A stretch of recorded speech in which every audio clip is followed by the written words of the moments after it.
Bonjour, voici une vidéo sur le circuit en série.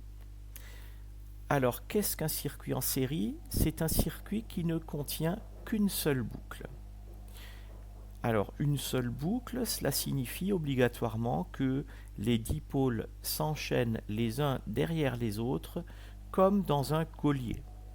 Par exemple, ici, on a l'ampoule qui est reliée au moteur, qui lui-même est relié à l'interrupteur, relié au générateur, et la boucle se referme, le générateur étant relié à l'ampoule. On peut mettre cette boucle en évidence en la surlignant. Ici, je l'ai surlignée en rouge. Et on peut vérifier qu'avec la pointe d'un stylo, on est capable de passer par-dessus cette boucle sans avoir à lever la pointe du stylo. On a donc bien un circuit en série. Le circuit en série a certaines caractéristiques de fonctionnement et je propose de voir dans le grand 2 l'influence du nombre de dipôles dans le circuit et dans le grand 3 l'influence de l'ordre des dipôles dans ce circuit.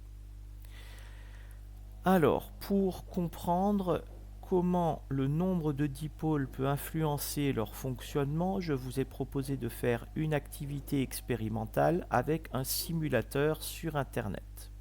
Ici, j'ai représenté les trois circuits sur la même page. Donc, on voit que lorsqu'il y a une seule ampoule dans le circuit, l'éclat de l'ampoule est plus important que lorsqu'il y a davantage d'ampoules. Vous voyez, l'éclat de l'ampoule est représenté par la longueur des rayons lumineux sur cette simulation. Lorsque j'ai deux ampoules dans le circuit, elles brillent moins, et lorsque j'en introduis une troisième, elle brille encore moins. Donc, cela nous permet d'analyser maintenant cette situation. Nous avons une pile qui fournit de l'énergie électrique. Lorsqu'il n'y a qu'une seule ampoule, elle reçoit toute l'énergie électrique. Lorsqu'il y a davantage d'ampoules dans le circuit, ces ampoules sont obligées de se partager l'énergie électrique fournie par la pile. En conclusion, on peut dire que l'énergie fournie par le générateur, elle est partagée entre tous les dipôles. Alors, j'aurais peut-être ici dû écrire partagée entre tous les récepteurs. Ce serait plus juste. L'énergie est fournie par le générateur et les dipôles sont obligés de faire avec cette quantité d'énergie. Et donc, plus il y a de récepteurs, plus l'énergie doit être partagée. C'est un petit peu comme lors d'un anniversaire. On propose un gâteau, c'est le générateur, et tous ceux qui sont assis autour de la table pour manger le gâteau, ce sont les récepteurs. Et bien, plus il y a de monde, plus les parts sont petites. Dans un circuit en série, c'est la même chose. Plus il y a de récepteurs, moins ils reçoivent d'énergie électrique parce que celle-ci doit être partagée, répartie entre tous les récepteurs. C'est la raison pour laquelle plus le nombre d'ampoules est grand, moins les ampoules brillent.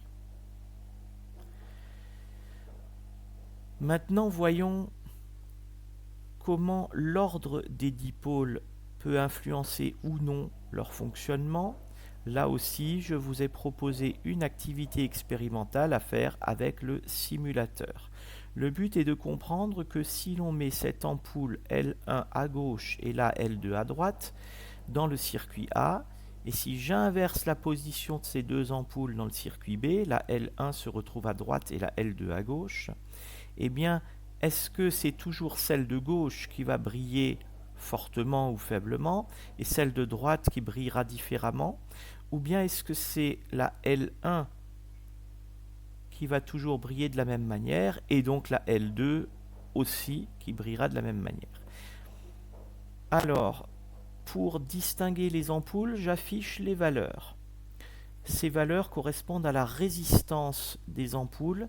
Ne vous occupez pas de ce qu'est une résistance. Vous aurez largement le temps de voir ça en quatrième. Là, nous allons nous en servir uniquement pour savoir quelle est l'ampoule dont on parle. Donc, Cette ampoule de résistance 5 ohms est placée à cet endroit. Celle de 20 ohms est placée ici sur la branche, sur le fil vertical. Alors, l'ampoule de 5 ohms, si je la déplace ici et que je mets l'ampoule de 20 ohms à la place de l'ampoule de 5 ohms, donc les deux ampoules ont tout simplement été échangées, eh bien je constate que c'est toujours celle de 5 ohms qui va briller faiblement et toujours celle de 20 ohms qui va briller fortement.